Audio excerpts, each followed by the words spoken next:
Cool. Dan, super glad to have you on. How's it going, buddy? It's going great. So excited to be here. Thanks so much for having me. Oh, dude, I am absolutely thrilled. So the podcast I had with Adam was so good. It's now turned into required watching for my company, SiteBuddy. Yeah, it's really been amazing. So when I asked you, I was like, well, surely they're not going to let me interview two people from the same company. And you said yes. Oh, I did. You suckered me into it. That's right. Yes. So I'm super excited to get into this. So get into kind of your background in a minute. What's the sort of distinguishing factor between you and Adam at BrandBuilders? Yeah. So Adam is kind of the sales mastermind. A good way to put it is like he makes the messes and I clean them up. So I collaborate with him on a lot of things to do with sales, but I defer to him. If there's ever a differing opinions on things, like that's just his baby. It's the way he thinks. It's the way he just lives and breathes sales. I bring a lot of the operations and organization side of things. I also bring a lot of the soft skills, I guess you could say, a lot of the people skills. So I have a background in, before I got into entrepreneurship, I was in ministry. I'm good with people, I guess. So I'm the kind of the point person for most of the team. And one side of our business, so we have the business kind of two different sides right now, but one side of our business is client facing, and I'm the one who's doing all of the the conversations with clients. Adam is a little bit too direct, a little bit too straight to the point, and can rub people the wrong way. And so I do a little bit better of a job of, I guess, nurturing those relationships, if that makes sense. That does make sense. That's perfect. Gotcha. So what kind of ministry were you in? So my dad is a Baptist pastor. Oh, no way. Yeah. I was a youth pastor at a Baptist church for 5 years. So it was wild. You seem like a youth pastor. Like you just have the look, the attitude. Yeah. I bet you were great at it. Thank you. I was great at it. It was not great. It was not great at me. If you put it that way. We had a great group of students that we worked with. I'm still good friends with many of them today. But I just really struggled with a lot of the other aspects of just working at the organization and even in we're not here to talk theology, but sure. Had differing opinions on things, and it's hard to be in that role and where you're expected to be a certain person and a certain, all of those things, and it felt like increasingly didn't fit me, which is I guess part of my story of how I've got into entrepreneurship was leaving that job, a job that I thought I was really in capital C called to do. And then really went through this really hard process of figuring out, okay, this isn't it. So what is it for me? Which then I think, gradually took steps towards embracing the fact that I just like to start things. I like to make my own way. I don't like being told what to do. And that's, a bit of my journey that's brought us here to this call. Yeah. So would you still call what you do now like a capital C calling? And if so, what about what you do you think identifies most with that? Oh man, that's a great question. I don't know if you know this about me, but that's kind of like my calling, passion, meaning is it is really like the center of my work. It's not as much with Adam, the stuff that I thought we were coming on this podcast to talk about, but it is a part of my my process. So I run the Meaning Movement, a blog and podcast about calling and purpose and helping people figure out what to do with their lives. So I don't know if you knew that before this call. I think of what I do. So first to this could I mean we could talk about this all day. So I'll just give you the short version. There's a couple things about calling that I think are really important. First is that calling isn't a job, and I know for those of us who are entrepreneurs and most people listening here are at least moving in that direction, like that they'll understand that. But a lot of people enter into the conversation around calling really thinking like, okay, is it this job or that job? A calling is a job is a way to express and give voice to an activate. You think of like your calling as a muscle, like your job is a place where you can flex that muscle, but it can't encompass all of what that is. Your calling it has to do with your identity. It has to do with who you are and bringing about a certain movement or a certain change in the world. And so to go back to your question of like, is what I'm doing with Adam a calling? And I'd say yes, to the degree that I'm doing the work like that. I feel like I'm bringing to life something that is important to me, that matters to me. I'm able to create an environment that really matters to all the people that we work with, all of the people that work for us. And so there's a lot of different ways that I'm able to do that and bring that to life. And so maybe not a capital C calling, but calling, yes, because it's what I do. So I don't know if that makes sense. But that's the first layer of the onion that we can keep peeling back if you want. Yeah. So at what point in your life did you decide that, okay, so maybe my capital C calling is not in X, but my perhaps lower C calling is in what you're doing right now? Yeah. In entrepreneurship and in starting things. Yeah. So after I was a youth pastor that wasn't working for me and I didn't know what was, I thought that I just needed to figure out what to do with my life. Decided to go to graduate school. This is a very expensive way to solve this problem, by the way. But how old were you at this point? I was 27, I think. Okay. Yeah, I was a youth pastor, like 23 to 27, right in there. Okay. Yeah, so went to grad school, an interdisciplinary program that was part psychology, part theology, very much, worked with where I was in life. And it felt like if there's a place to study calling, to study like how, like these big existential questions, it seemed like theology and psychology it's the right intersection for me. So I did an interdisciplinary program there, really focused on that question. Again, I really was there because I thought that I just needed to figure it out for myself. And so didn't know what I was going to do with my education there and what that was going to turn into in my life.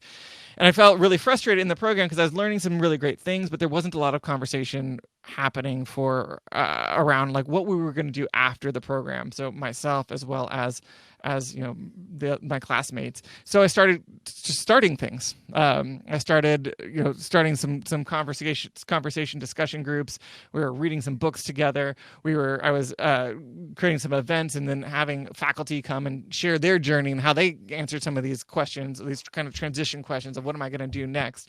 So I was like doing all of this stuff. Again, it was kind of self-interested, like I just wanted to figure it out for myself. But then a lot of people in the school were really responding to it, coming out to these events. And there's a moment that I think was really important for me, which was when I was a friend who had been coming to all these events. We got coffee together, just talking about all the stuff that and he's like, one difference that I see between myself and you is that I go to the events, this is him talking, because I just am interested and I think it's really valuable for me. But you go and you start these events for other people. And it's a really important reflection back to me because for me, I was like, I just need to figure out what to do with my life. And I need someone to do, like, no one else is doing this. So I just need to like create it and make it happen. And then for him to say like, this is different. For him, he doesn't care about helping other people. He just wants to figure it out for himself.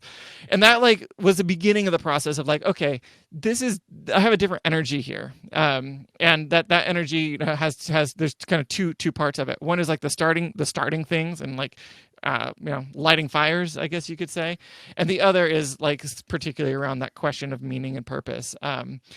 And so after I finished that program, I still didn't really know where I was going to go next, what I was going to do. But I started the Meaning Movement and as a blog and was trying to grow it, but didn't know anything about online business. And so even that process was really to like let myself say, okay, I just spent a lot of money on grad school. And a lot of my friends they're going to go be therapists. They're going to be pastors. They're going to all these helping professions. And I'm going to start a blog.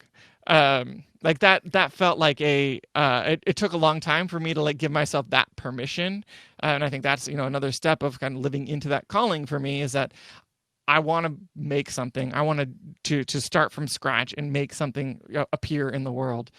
Yeah, and then the next step, I guess, is kind of moving beyond your question about, kind of connecting the dots from there to here.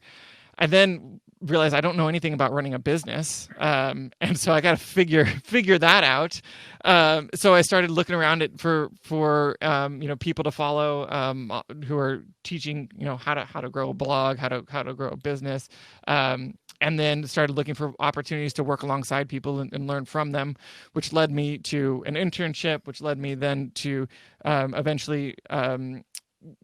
I was asked to run a software company, which is where I met Adam, running Video Remix. I ran Video Remix for three or so years. Yeah, and in tandem, I guess, as I was starting my blog, I'd also started a photography company. My wife and I do photography, families and weddings and that kind of thing. So I really, I guess, the few years after grad school were very kind of tumultuous years, but out of that came like this, I just like starting things. I like having a lot going on. I like to have lots of different projects. I like to think of my life as a bit of a portfolio of places for me to go to try stuff and make stuff happen. So that was a long-winded answer to your question, but yeah, no, I love it. So I do want to go back to the passion thing a little bit. Yeah. So you talked about how you were kind of looking for that in yourself, but you were also starting these basically like seminars or like get-togethers where people could chat about this and have these existential questions. So how much do you feel that passion comes from inside of us versus outside of us? Yeah, that's a great question. I think that passion, when I use the word passion, when I think of the word passion, I think of how it's used it's probably used in a couple different ways. It's used a lot in our culture, like thrown around as like, just follow your passion, like blah, blah, blah. Like really with with a lot of levity, I think really light. And when I think of passion, I think of almost in the opposite framework. I think of even thinking, from scripture and the passion of Christ, right? Like everyone knows, or a lot of people know in Christianity, that's what they call when Jesus was executed, beaten, tortured, executed. Like passion has to do with pain, is what it comes down to. And so to go back to your question, when I think of the word passion, I think of what is something that you care enough about to endure some amount of pain and struggle and trial in order to bring it to reality, or in order to make it happen. Where does that come from? I think it has to come from some sort of internal compass. I don't know where it starts, because that could ultimately have happened to you and happened as an external event, but I think it has to do with what you personally find significant, what you personally find meaningful, which I think has everything to do with your story of how, what events in your life have shaped you to be who you are. And I think that's the root of passion. And so I guess to answer it simply, I think it comes from within you. I think one of the mistakes that we often make is in these questions of what am I going to do with my life? What should I do next? Is that we often look externally and we think, okay, I need to put more options on the table. Like, should I do this? Should I do that? Should I do this? Should I do that? When I think that that should be done, but in conjunction with some self-reflection to help you understand who you are and how you've come to be who you are. And then once you have a taste of what that might look like, what some of this, some of the things that are meaningful to you might be, like for me, like starting things, then you need to get out there and make something happen. You have to experiment with it to see what it feels like. So what does it feel like when we take Dan and put him into a place where he's starting things and making stuff happen? And is that fun and fulfilling for him? And it's kind of this cycle that then comes out of that, where you're experimenting, and it's almost like the scientific method. You have a hypothesis, and then you test it on yourself, and then you use the data that creates to then help direct you towards whatever might be next. Very much an iterative approach to, I guess, navigating these kind of big questions. Yeah, just trial and error.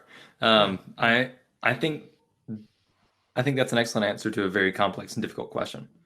Is where does passion come from? And I think in my opinion, the answer is both. It comes from within and without.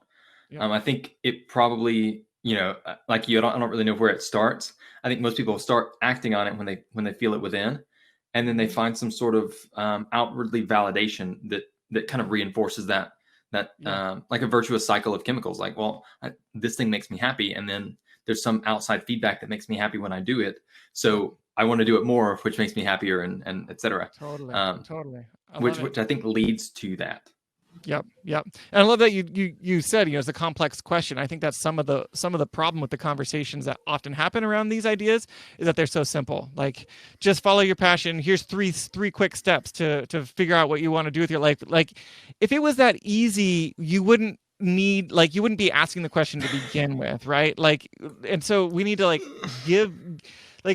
give ourselves credit that the fact that if anyone listening to this, if this is resonating with you, if you've been in these places where you're like, I don't know what to do next, like, that's good. And like, there's good reason that you're there. And I think like the common narrative of it, like being so simple, is kind of insulting to our intelligence, right? If it was that easy, we wouldn't be stuck. We wouldn't be struggling. So it's a hard problem, and it's a complex problem, and it takes a complex solution because of that. So how to what degree do you feel that passion should be mixed with work? Oh, that's a great question. I can give you kind of where I'm going with this, if you want to think on that for a second. Sure. So I think, like you said, a bunch of people say follow your passion, and I think that's why we have a bunch of like failed coffee store startups. Yes. Like, oh, I'm passionate about coffee. My town has 5 Starbucks, but I would really love this. It's like, well, okay, maybe in a professional sense, perhaps you shouldn't. So where do you think that balance is of like balancing passion with work life? Is there even a balance, or are people just kind of misaligned in what they're doing for work? Totally. Yeah. I mean, like if you could just go do whatever you enjoy and that would turn into work that pays the bills, like that would be really nice. But that's just not how it works. That's not how the market works. Just because you like to crochet doesn't mean that you're going to be able to be a professional crocheter. I don't know how many professional crocheters there are, but there probably aren't very many of them. Right. And so it's not as simple as just following your passion. And I agree that sometimes it is bad advice, but I also would say that there's more opportunity to utilize your passion in your work than a lot of people consider. And I think that's what a lot of the conversations that I have with people around these ideas. I used to coach people directly one-on-one, and I've done a lot of study, a lot of research, a lot of conversations about this. Like one of the ideas that people have when they enter into these questions of what should I do next is like, I need to quit whatever I'm doing. I'm going to do something totally new. And more often than not, it isn't a complete 180 or 360. I guess that'd be all the way around. It isn't a huge change of direction. Instead, it's a small, course correction that has to do more with how you're thinking about the work that you're doing, and some of the other kind of outward, the ways that it works out in your life. So there's 4 areas of work that we typically get enjoyment, fulfillment, and passion from. And so they all start with a P, because I used to be a pastor, so it has to alliterate. So let me just walk you through these real quick, and I think this is a good way to kind of answer this question. So you have the product, whatever the result of your work is. I'll talk through I'll list them, then I'll talk through them. The product, the process, the profit, and then the people. So those are the four. I'm probably not going to talk through them in order, but let's first talk about the product. That's usually where people get stuck, is they think, I want to make really good. I love good coffee, so I want to make good coffee, and that's as far as they get. But to think about the work, whatever kind of work that you do, whatever kind of business that you run, or whatever, like is the thing that it's creating in the world meaningful to you? Does it bring you joy? Does it help people in a way that's meaningful for you? And so I think for us as entrepreneurs, that makes a lot of sense. As non-entrepreneurs, that part is like, what do you mean product? I don't have a product. So the product, the process is the actually doing the work. Like, what's your day-to-day work like, and is that enjoyable for you? Do you find meaning and purpose in doing that? So it's easy to think about for the crocheter. I just love crocheting. Crocheting is so fun. But the artist or the designer loves to make beautiful things. Like, you love to get into Illustrator and make things that look great. For the coder that just loves to code, the writer that loves to get that content out on their blog, like the actual process of creating, of doing the work, whatever that work entails. The profit, that's and this is that's the money that you make, but it's not just money, it's the lifestyle it affords you, the way it supports your family, and what it or whoever you're supporting, and what that allows you to do. That's a place that can get where you can derive meaning and purpose from. And then finally is the people. It's who are you doing it with, who are you doing it for, and the relational aspect of the work. And so when you look at your work, and so I'm trying to remember how we even got into this. You asked me about whether you should have passion in your work.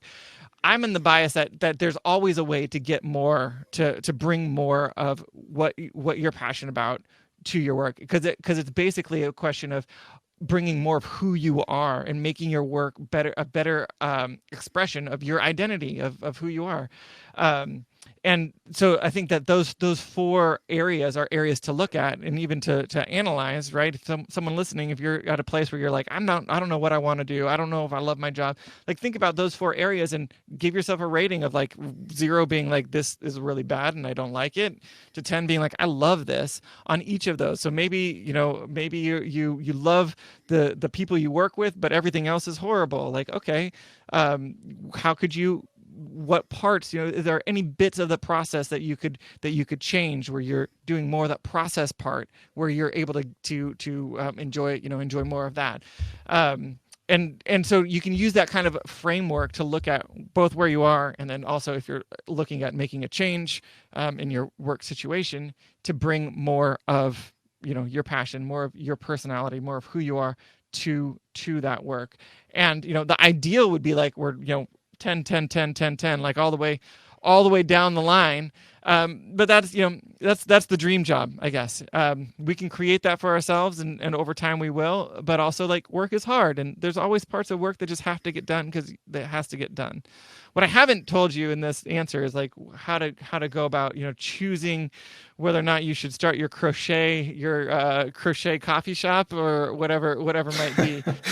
But that's another conversation that has to do with if you're looking at starting something about market and product market fit. But I think where it kind of breaks down, or like is where that this should take you, is to think not just about what is the business that you'd want to create, or whatever it might be, but also like what is the way that suits you best to go about making that business.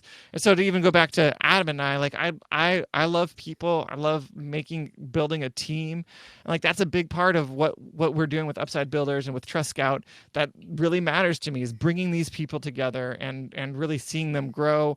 I love like creating a team that gives growth opportunities, where we can hopefully someone will be with us for a long time, and we can help them, that this isn't just like a job that they have, but that this is a place that I get to like help push them along to whatever it is that they're pursuing in their life, whether they want to have their own business down the road, or one of my employees, because of working with us, he's just a VA, but he and his wife have been able to buy a house, and like that's so cool. I love that, and like that's really meaningful for me.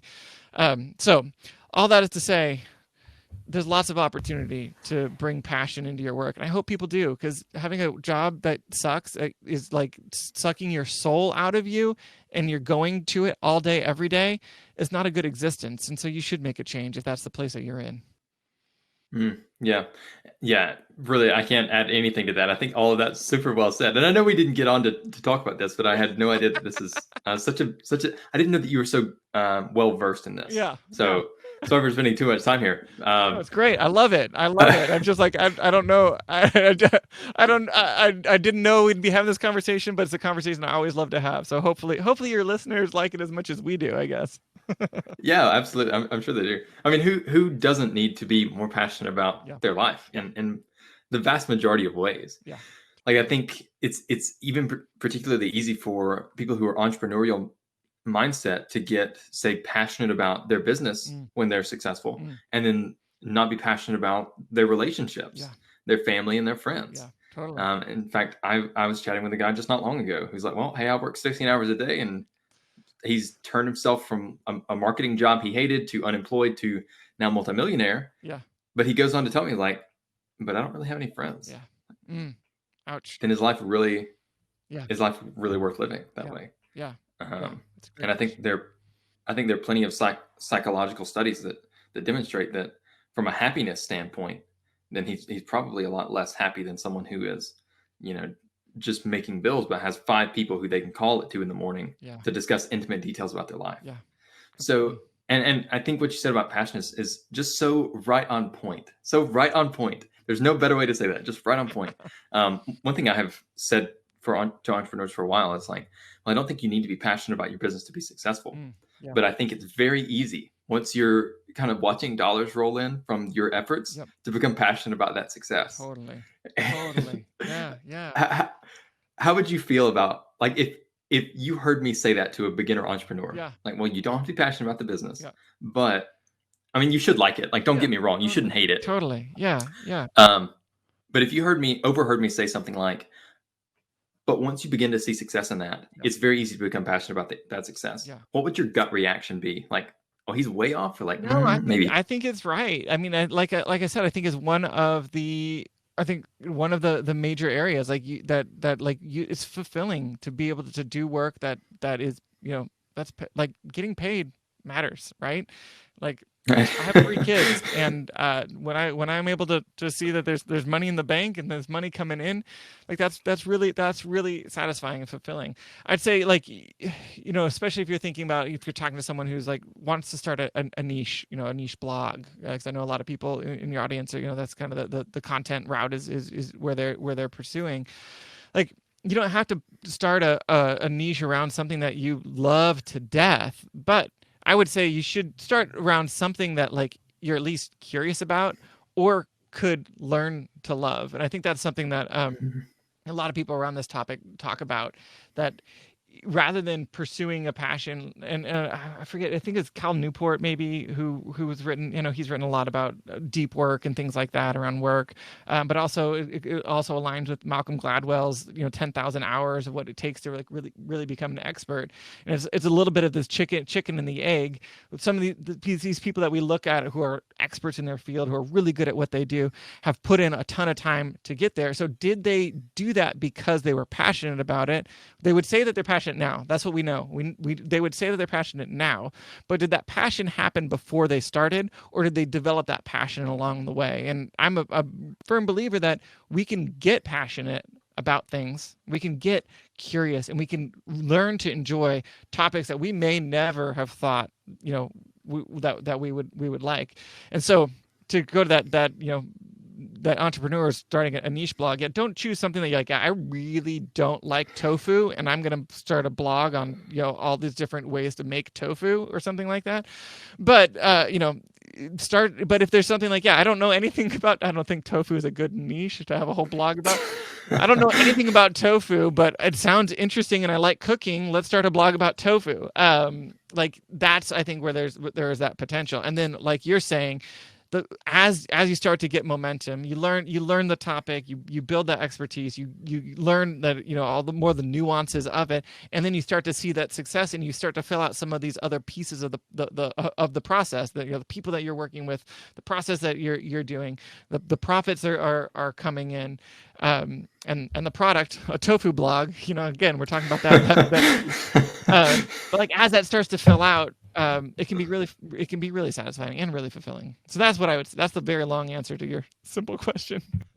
No, I love it. So I think, as a result of this conversation, we're probably on the same page. If I say something like passion could be described as a seed, and if you care for it and you kind of watch over it, then it can grow into something that's really life changing. In this analogy, I guess would be a tree, which a tree's not particularly life changing, but just two different analogies, and I should have just stuck with the seed. Anyways, but it's something that you can nurture and grow over time, and then you can almost fall in love with whatever you're quote unquote passionate about. Yeah, absolutely. Awesome. I'd agree with that. Yeah. Sweet. Awesome. Well, dude, we've spent 30 minutes talking about passion. Right? So yeah. It just felt like 3. So yeah. So let's chat about what you're doing right now, because I think outside of passion, you have a ton of nuggets of glorious entrepreneurial wisdom, which is why I wanted to get you on. Yeah, totally. Yeah, we were going to come on to talk about funnels and promos and all kinds of stuff, and instead we end up talking about this philosophical, existential stuff, which is, like I said, I love it. Me too. So give us a quick rundown of what you do right now. And I know I chatted with Adam, so he's kind of given us his part.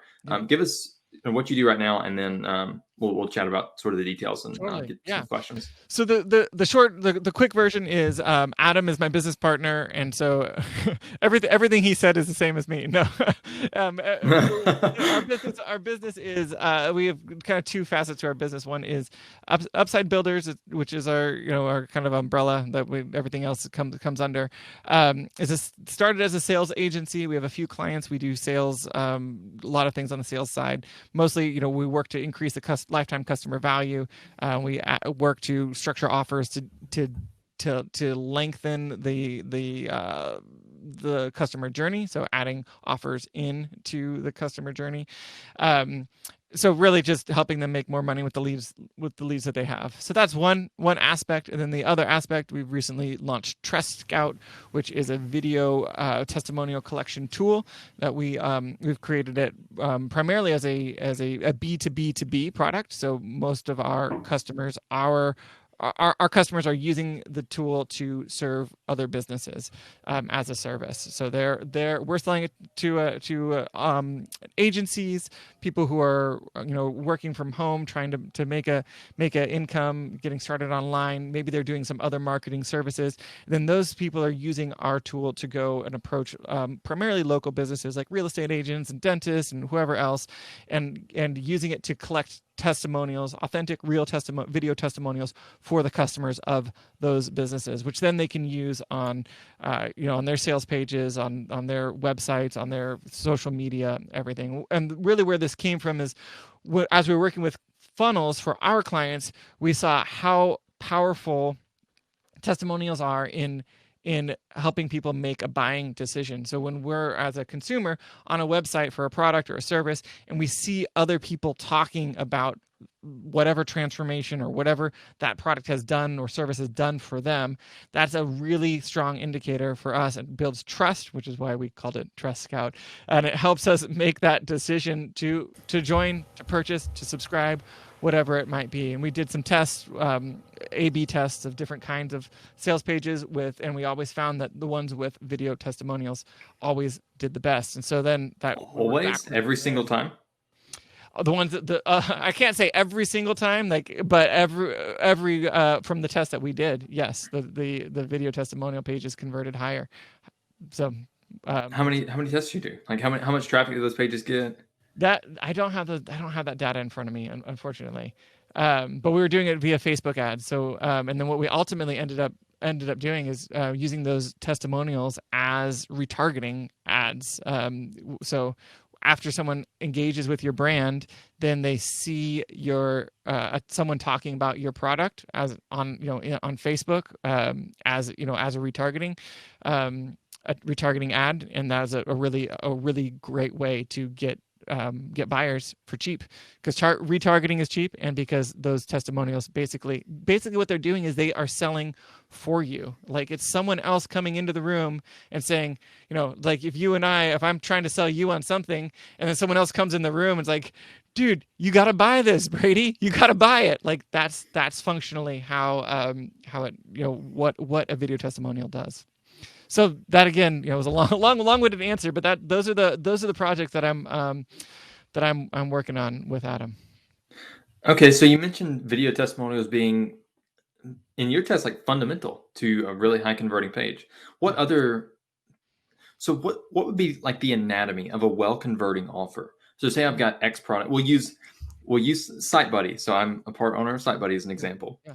So we're like at the moment, we're like a site monitoring tool where we check affiliate links, make sure they've got affiliate tags and they're working, not linked out of stock products. Yep. We have 3 offerings. So we have a free version for small sites, a paid version where you do it yourself, and right now it starts at $12 a month. And then we have a done for you solution where you get a year of SiteBuddy, and then we fix all your site's problems for you. Yeah. So if you were constructing an offer for SiteBuddy from the ground up, if I was your client. Oh man. I know, right? Getting this is one of, so there are 2 ways to connect with excellent people and get their advice. So first is you can work for them for free, which I've done. Yeah. The second is you can start a podcast, right? Yeah, start a podcast. So let's say I'm right. So let's say I'm your client, and we've got these 3 offerings, and they're okay. Like, they're actually converting really well. Like, we understand this product has definitely been validated, and we're definitely solving a need. What steps would we need to take to really kind of bring that to the next level? Yeah, man.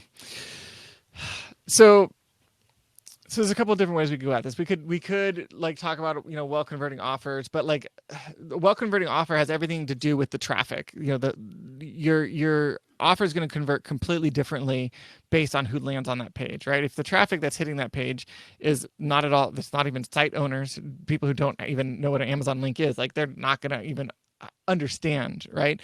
But if you're getting the right demographic to that page, then what you need to do is first give them a hook of like, what is it that what's the problem that you're trying to solve, and get them thinking about how they have that problem. So for you, it would probably be something around like, are you tired of losing losing commissions to improperly placed links, or improperly attributed, whatever the right language would be.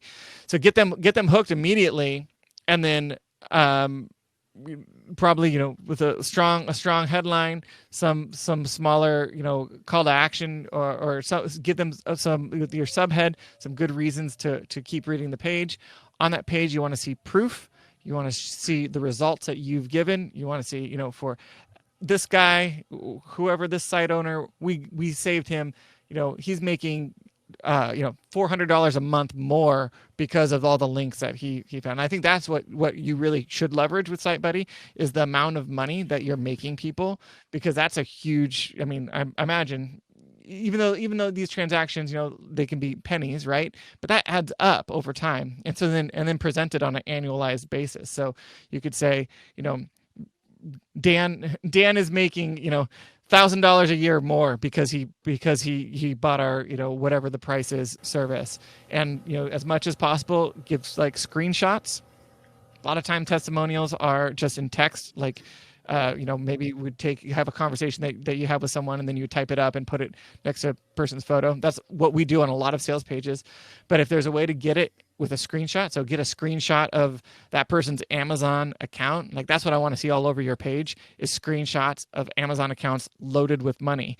That sounds like, kind of, I don't know, loaded with money sounds super. I love super scammy and salesy. But like, as long as it's like real, like, right, that you're like the money. I want to see the money that you've been able to save and you've been able to make for your customers on that page, because the people landing on that page, that's the problem that they're looking to solve. And that's the result that they want to have in their business. They want to go into their Amazon account and see all of this, all those commissions coming in. To see like a historic graph, that would be awesome. And then like, here's where we installed, did the Site Buddy audit or whatever. And then like it goes up after that.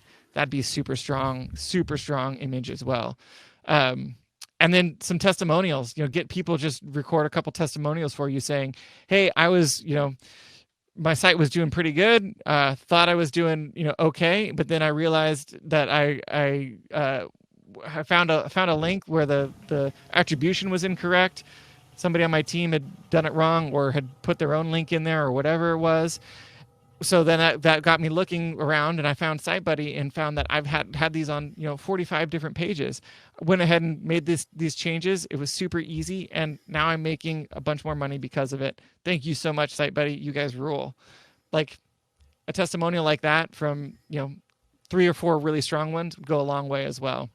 So then when the person gets down the page to see where they have the offer, where you have the offer, it's like, yeah, of course, I want to make more money. And if it's going to cost me this much, but I know I could make 10 times that, then like that's an easy win. You always want to look at like, you want to position your offers as either saving someone time or saving someone money. And what you're doing with SiteBuddy is doing both of those, which like, I think that's some of why you're already experiencing like a lot of, like you said, it's doing well because it's saving me the time of having to manually like audit everything. And it's going to make me money because it's going to keep me from having these holes, in my affiliate program. So there's a lot. What are your thoughts? Yeah, so it sounds like you're very big on testimonials. Yeah, definitely. It was working. Thought my audio cut out for a second. I was like, oh crap. Yeah, so very big on testimonials and video testimonials in particular, and then screenshots. Yeah, absolutely. Because they're harder, because both of those are harder to fabricate. And whether or not people consciously think of that when they're on a page, it like psychologically it's there. I would rather take a screenshot. I would rather have a screenshot of an email from someone on a page than have like copy and pasted that text to a page, if that makes sense. Just because even though I could email myself and then type those words and fake the screenshot or whatever, like just the fact that it's a little bit ugly, so it catches the people's attention. It doesn't look as pretty. It might not fit all the design perfectly, but that like otherwise, why would the person put it on their page? Why would you put an ugly screenshot on your page unless it's authentic? And so it's harder to fabricate. Of course, you can Photoshop or whatever an email. You can hire someone to film a video testimonial, but most video testimonials that you see are going to be legit because it's harder to hire someone, to find someone who's willing to go on camera, show their face, and give a testimonial. Mm-hmm. Yeah, and that makes perfect sense. Like I think people's BS detector is so strong that like if it's just a text testimonial, it's like anybody could type that. Yeah. Yeah. There's this picture of a guy who I've never seen before, and then the next slide is like of this super attractive woman, and they're both like, it's like, wait a second. There's something psychologically that's like, I don't know. Totally. Okay. Yep. Cool. Yep. So let's go to like the whole funnel. So of course the first step is getting the right traffic. And I think it's probably too broad to say like, how do you get traffic? Like, okay, I think there's plenty of resources out there on getting traffic, but let's talk like, whatever, not getting into that. But let's talk about how you kind of convert that. So let's say you're getting from Facebook ads, you send them on this landing page, and it's got all the anatomy of a well converting landing page. Yep. How do you start to ease them into that offer? So say like a webinar is what I was thinking when I asked that question. Yep. And then say let's talk a little bit about the email sequences after that. Totally. Yeah. So I typically, you wouldn't send traffic straight from a Facebook ad straight to a sales page because there isn't any pre-sell. So you want someone when they get to that sales page to have already been exposed to the concept. They know what they're landing on, and and they're able to like they're in a place where they're already thinking about making a purchase. That's what a webinar does really well. The webinar is the first, you know, 3/4 of the webinar is teaching and instruction. So they're learning about the problem. They're learning about how to solve the problem. They're learning ways that they could solve the problem on their own. But then they get to the pitch where they're like, oh, but SiteBuddy would do all of this for me and solve all of my problems for way cheaper and easier. And so the webinar does that for you. What I would do with if I was running a sales page offer, I would instead run Facebook ads to some sort of relevant opt-in. So maybe be a page with a short video, like a VSL or something like that, about video sales letter for anyone who doesn't know. Yeah. Because I didn't know and I had to ask. Video sales letter. So a 5-minute just short video about whatever that opt-in is, and that opt-in then would be directly related to your product. So for SiteBuddy, it'd be around something around improving your commissions, improving your your something about affiliate offers, and and that could be like a cheat sheet, it could be a workbook, or like a some sort of ebook. It could be like a basically like a listicle post but made into a PDF form, something that's intriguing enough that someone would see an ad and then click through and then get that. And then there would be a follow-up sequence that would then go from there, take them from there to the sales page. That sequence then would have to have you need to have scarcity. This is some of what we had talked about a little bit, Brady, about offers of when running promos. This is kind of where this conversation got its start. That you when you run a promo, you need to have like a start and a close. The methodology behind it really came from, I think Jeff Walker was the first person to at least make it popular. The product launch method is kind of his brand of it, but everybody does it. His model is there's an opt-in at the front end, like PDF, ebook, or whatever.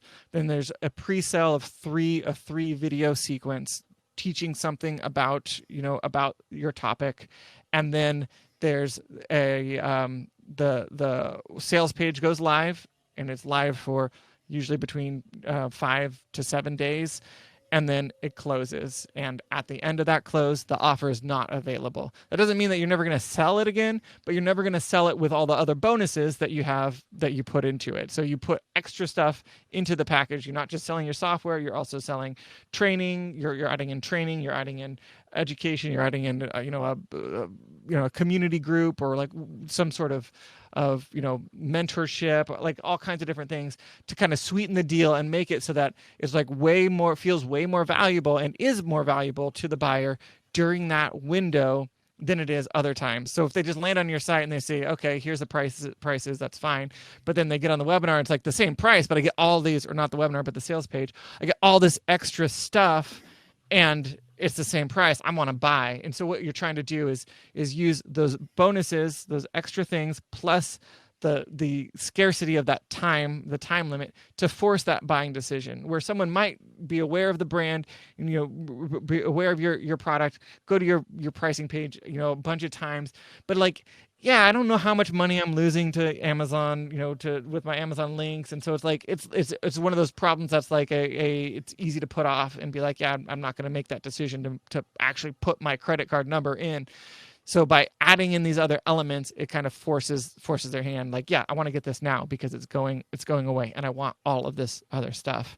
And it's interesting to think about like that process. And not everybody does like the full 3 video lead up and everything. You can shorten it. Like it's not like a golden, perfect magical recipe. But it's a recipe that does work. But to use the recipe, there's lots of different ways to bake a cake, right? And lots of different cakes you can bake.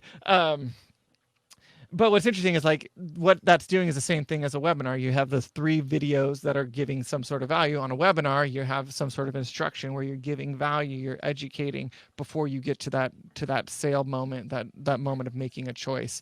And so what we're doing is just basically taking what often exists in webinar format, but then we're stretching it out into pre-sale videos, and then a sales page.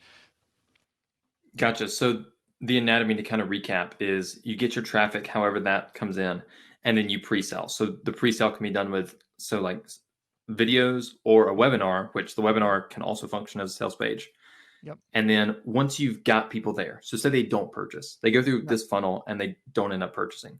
Yeah. What does the email sequence after that look like? Yeah. So there's a couple things that you can do. One of the things that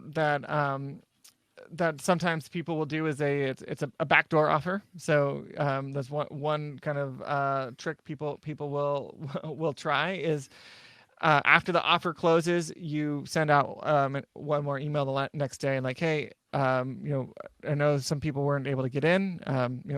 Usually, hopefully, this is you're not just making up these stories, but some people were trying to get in and missed it because the timer ran out. I've extended it for 24 hours. So and sometimes they change the price, they up the price, like they said, if they said on their sales page, after this timer ends, we're going to up the price. Maybe they up the price a little bit, but they can still get the bonuses or something like that. We don't do that on most of our offers, but that's an option.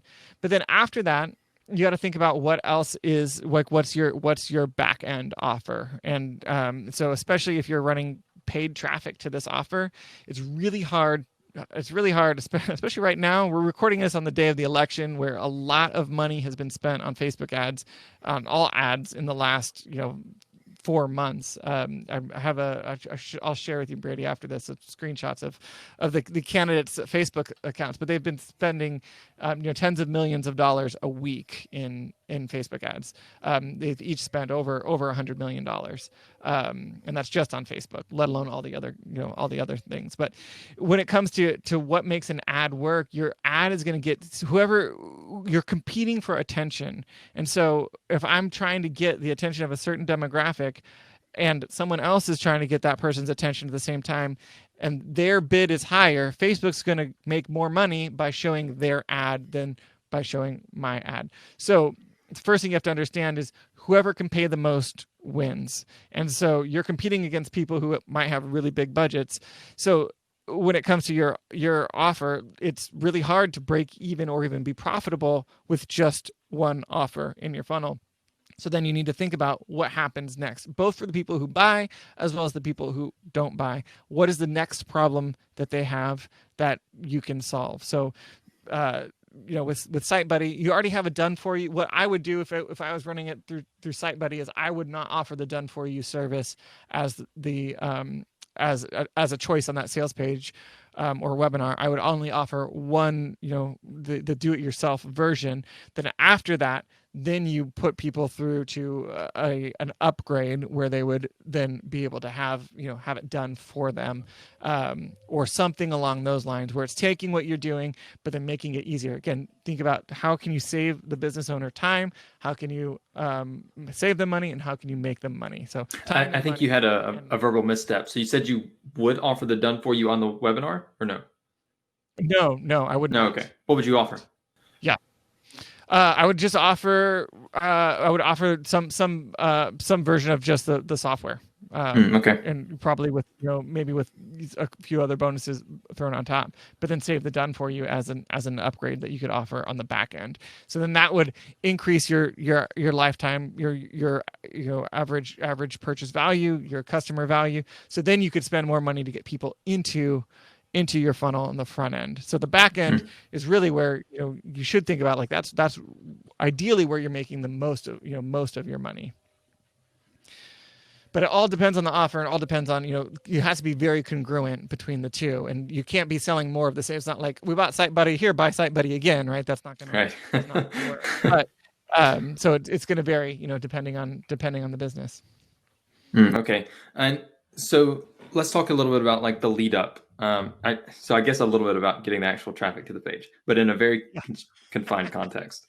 Yeah. So say you have an email list and you're promoting an affiliate offer, and tell me if we're talking about too much of your business here. Like if you have trade secrets you don't want to disclose, then just say so.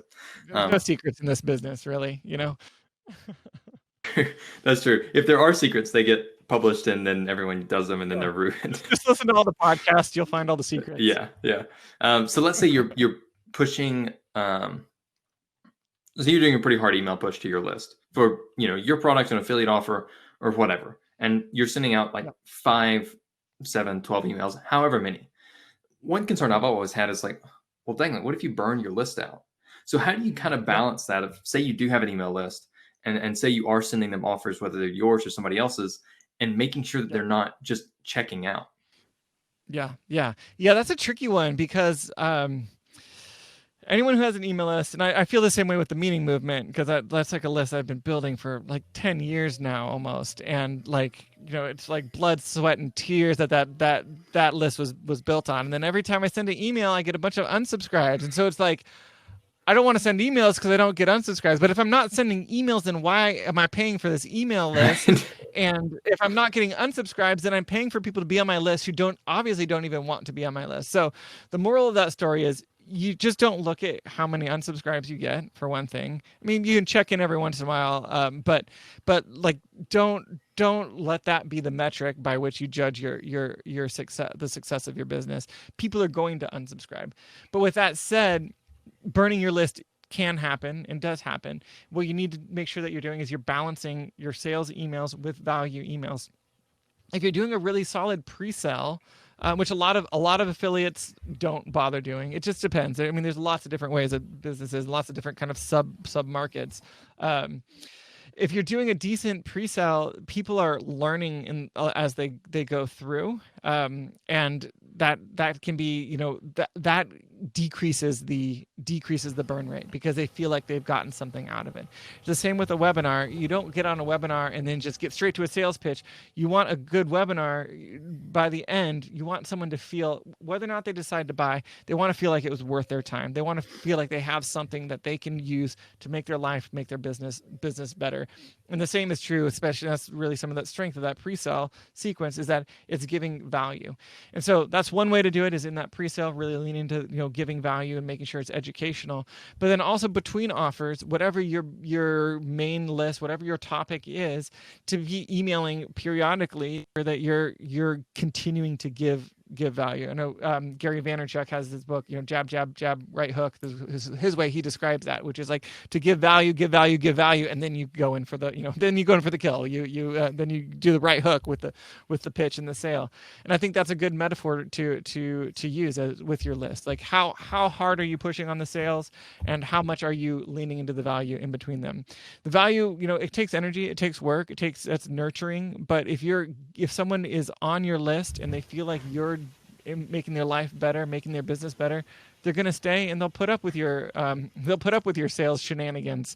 The other thing that you can do, which we do with some of our clients, is during a sales effort in your email, at the bottom, like, you can have your text, your body, your signature, a PS message. It's good to have a PS because sometimes that's all people read. It's all people read. It's the craziest thing. It really is. Yeah. Below that, just put a little thing like, hey, are you tired of hearing about SiteBuddy? Click here to opt out of this promotion, but I'll keep you on my list and we'll resume, our normal material later, or whatever it might be.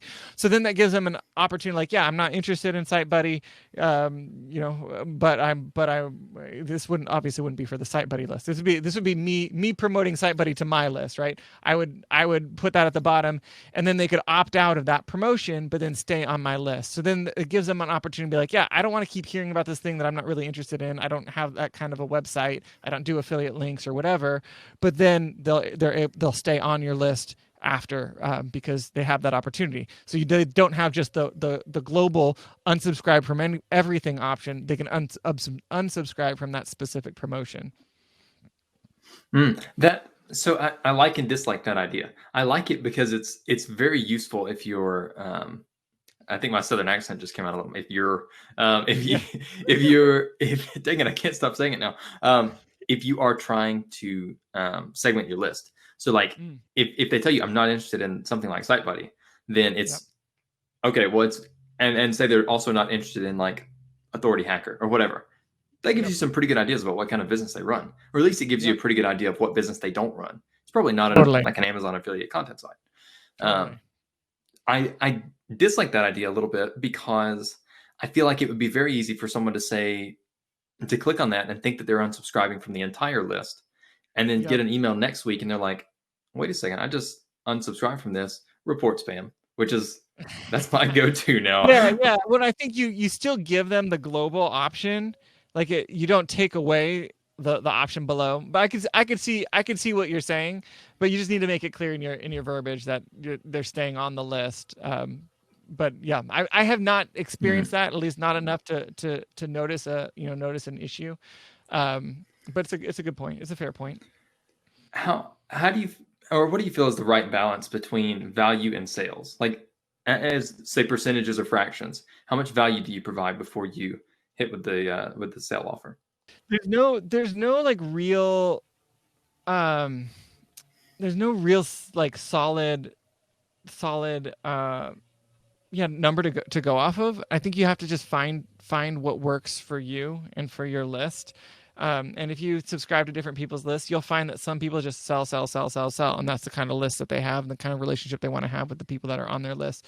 While other people are, 75% value, 25% sales. Some people never sell, right? Which is also the wrong move, because then when you go to sell, your audience is like, wait a second, what is this? Like, I didn't sign up for this. Exactly. So, with most of our lists, we try to give every other week or every third week off of sales. So we'll do value or at least a breather on at least every third week at minimum. And that's on those other weeks we're typically doing a 5 to 7 day promotion. That's how we do it, but that's not necessarily, just because we do it that way doesn't mean that everyone should. Okay, good. Well said. Are you good on time? I have a few more questions, but if you gotta go, I get it. Yeah, I actually do need to get going just to another. Okay, you're good. Another meeting. I probably have about like five minutes. I just sent an email saying I'll be like 15 minutes late. So no worries. Got about 5 minutes. Awesome, man. So really quick. So let's do some rapid fire questions, and I will allow you to leave, even though this has been so amazing for me. I will be forced to let you go. So if you love a conversation, you have to let it go sometimes. That's what I'm doing. So some just quick questions for you. So, dude, what's a tool that you cannot live without? For me, it's a project management. I was going to say Asana. That's the one that we use, and it's awesome. But like, I'm kind of agnostic. People often ask me like, should I use this, Asana or Monday or, whatever. Like, use the tool that works for you. But, my life runs on Asana. My household runs on Asana. My wife and I have an Asana board for our things that we need to talk about with each other. We put our grocery list on Asana. So Asana is my go-to. But if Asana didn't exist, there's other ones that I would use. But project management is just essential. So absolutely. And what's something that you're reading or consuming right now? Reading right now I'm reading an interesting book called The Confidence Game, which is about con artists, and it's like a kind of a history of con artists, which is really interesting, and to see especially how some of these techniques, I guess you could say, like, I'm interested in it from the psychology standpoint, not because I want to run cons, but because we're all tapping into the same psychology and the same like human desires. So that's really interesting. I also recently read Debt: The First 5,000 Years, which is a huge book about money and where money came from, which is like, it's kind of like an existential question of like, what is money and where did it come from and how did we get it? Those are a couple, and then a lot of kids books. I have 3 kids, so I read a lot of kids books with them. That's awesome, man. I put those 2 on my reading list. They sound like something I'd be super interested in. Yeah. What's a new strategy you've tried this year that's been super successful for you? We've really leaned into Facebook ads, and they were super successful until they weren't. And so we had some really strong months, and then things, became very unprofitable, and we lost a bunch of money. I think it has to do with the election. So I'm excited for the election to be over, to get back to paid traffic. But we hadn't done much in paid traffic before this year, and I'm a big believer in it. But it's also, you have to be really careful and make sure that you're not, losing money. It's easy to lose a lot of money. Yeah. So you said you just started doing paid traffic this year. I assume that you guys always did paid traffic, because that's kind of We did primarily affiliate traffic is where we had the most experience. And then previous to that, with clients, typically what we're doing with clients is working with the leads after they've already been captured. And we've left that capturing part, the traffic side, up to the client. Mm-hmm. Gotcha. Cool. I'm glad we didn't get into traffic then. Good call. So yeah. Great. And what's one way to cut expenses this year? Always love this question. People are like, that's a really interesting one. And I saw that one on your list, and I didn't really have. Well, yeah. Here's one way.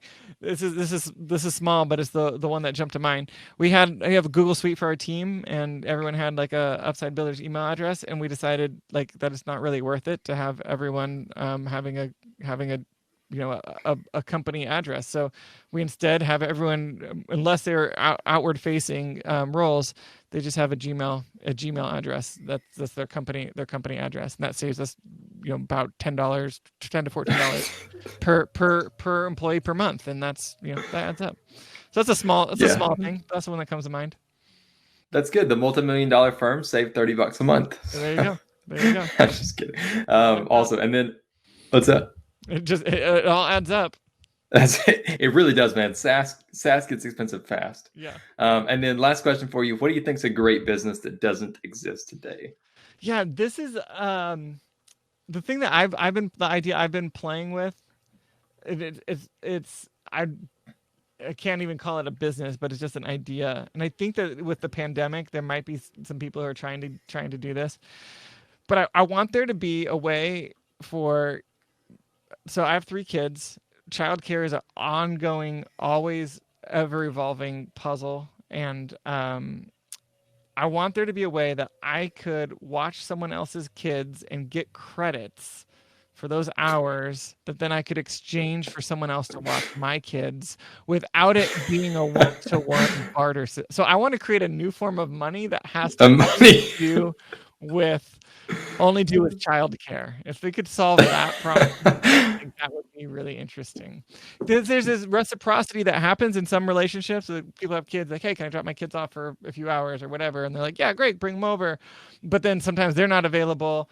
And then like, so what if there was like this more of a one-to-one economy, but like where an hour is an hour of childcare, but it could be distributed beyond just that relationship in which it was, accounted for.